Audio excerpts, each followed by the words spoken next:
Dear learners, I hope all of you are well by the grace of Almighty Allah. I am also fine.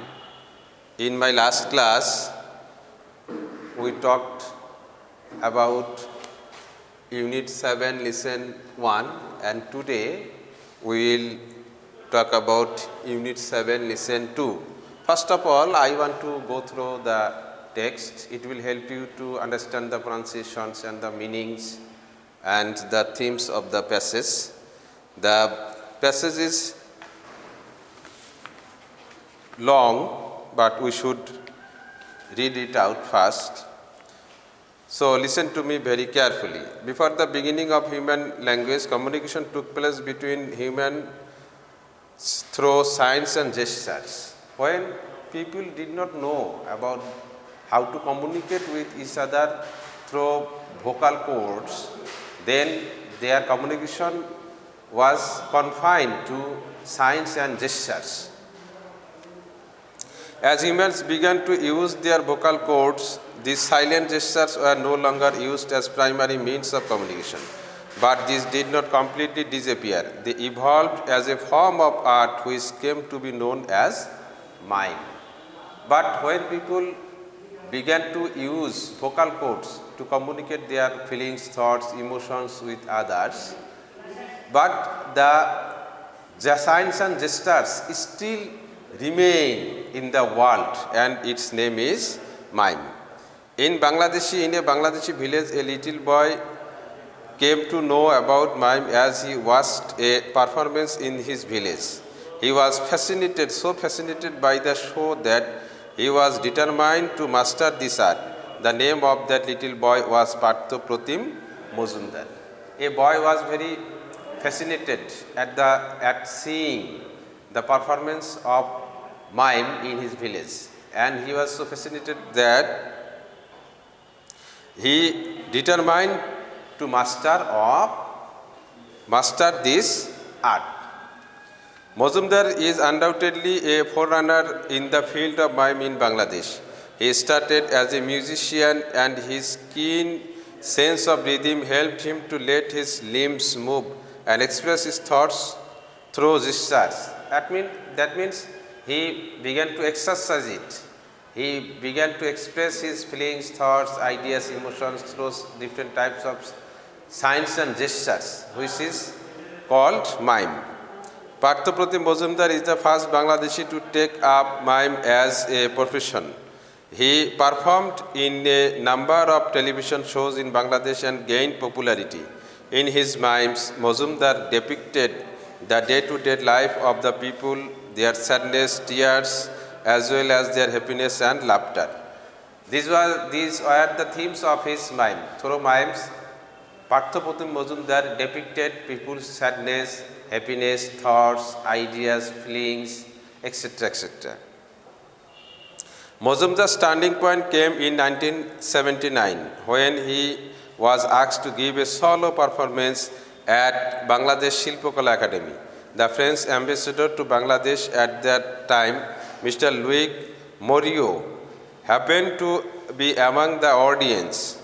When he was asked to perform in Shilpokala Academy, among the audience, there was the ambassador of France, Morio. Mr. Louis happened to be among the audience. Mr. Morio noticed the talent in Mozumdar. In 1981, the French government offered him a scholarship so that he could get professional training in art. Mr. Morio was very fascinated at the performance of Partho Pratim Mozumdar. So he managed a scholarship in France for Mozumdar so that Mozumdar can take miming as a profession. This is a turning point in his life because the facilities that offered in France make his life successful as a mimer. Mozumdar started his training under the legendary Maestro Etienne Decroix. Through খ-06, he met another celebrated mime artist named Marcel Marceau. Marceau has transformed modern mime by taking it to an unimaginable height. Here you see that Mozumdar had the opportunity to meet with the famous mime artists in the world. They who have taken mime to an unimaginable height.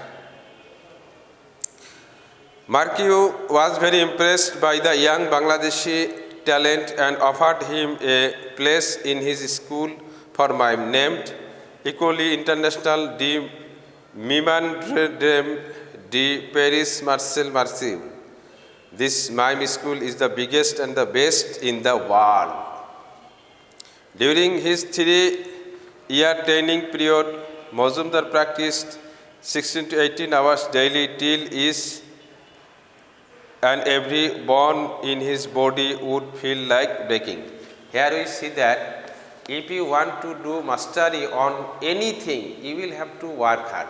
Without working hard, you cannot get any success in your life. Same case happens to Mr. Mozumdar. He would practice mime 16 to 18 hours daily. So think how laborious, how industrious he was, and how determined he was to do mastery on miming.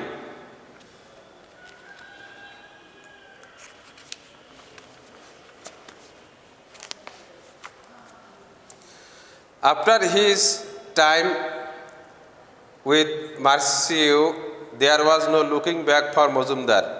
He staged solo performances in England, Belgium, Germany, Spain, Italy, and the USA. French, Canadian, and American TV channels enthusiastically aired his shows. Enthusiastically, that means with great interest, they have aired the performance of Parthapratim Mozumdar. In 2009, a French play featuring Mozumdar won the Molière Award, which is the highest distinction in the French theatre. As a pioneer of the art of mime in Bangladesh and for popularizing the artistic genre, Bangladesh government honored the artistry with the Ekushe Padak in 2010.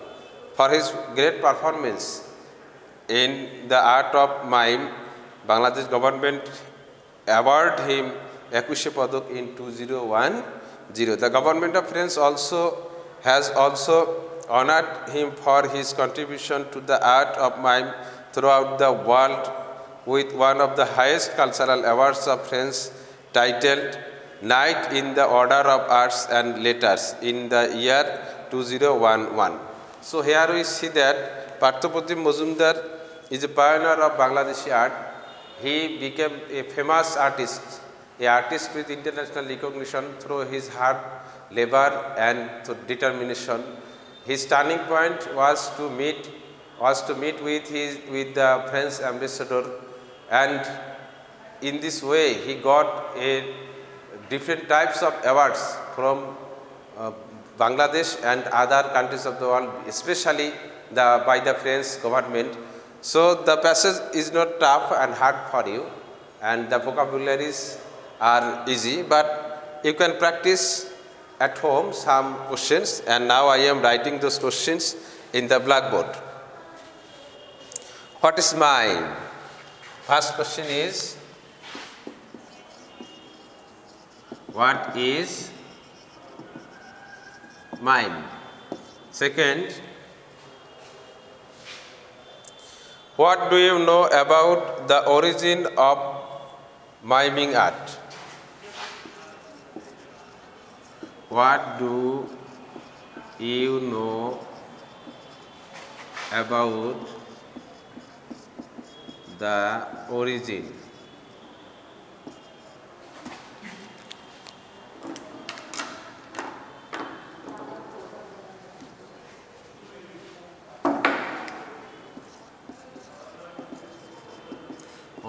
of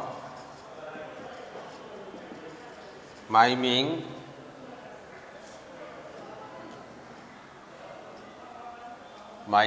art.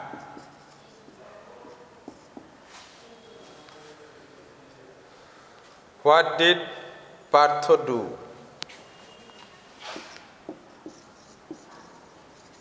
What did Partho do?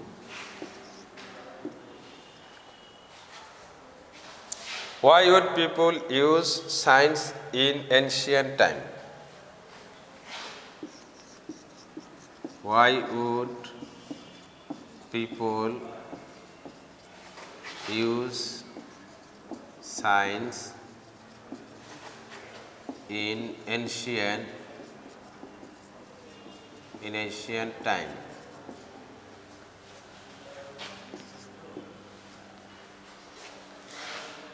Name some of Partho's topics of miming. Name some of Partho's topics of miming.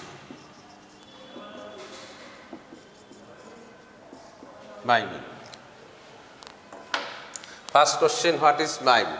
There is a definition of mime in the text. If you go through the text, you will get the answer. What do you know about the origin of miming art? Origin of miming art, it was found in the ancient time.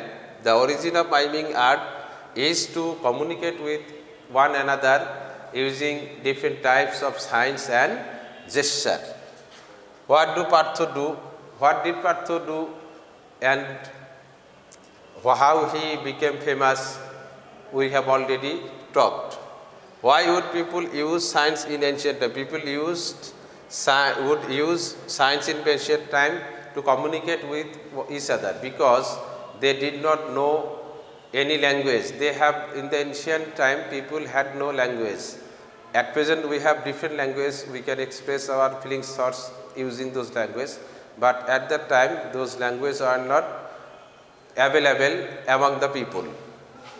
Name some of Partho's topics of miming. Partho's topics of miming is an easy question. It's an easy question. You know that he would use the themes of his miming was people's sadness, happiness, sorrowfulness, and pains, pangs, anxieties of life. And this is how you can answer the questions. So, dear learners, I hope you have understood the topic very much, and if any question come from this passage, you will be able to answer those questions.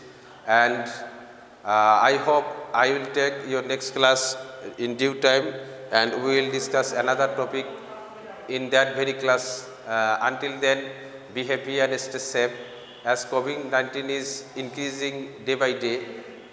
So be careful about your health and be careful about sanitation, and keep yourself away from the attack of COVID-19. That means Delta or Omicron. Until then, see you again in the next class. Until then, Allah Hafiz. Abdul Quddus.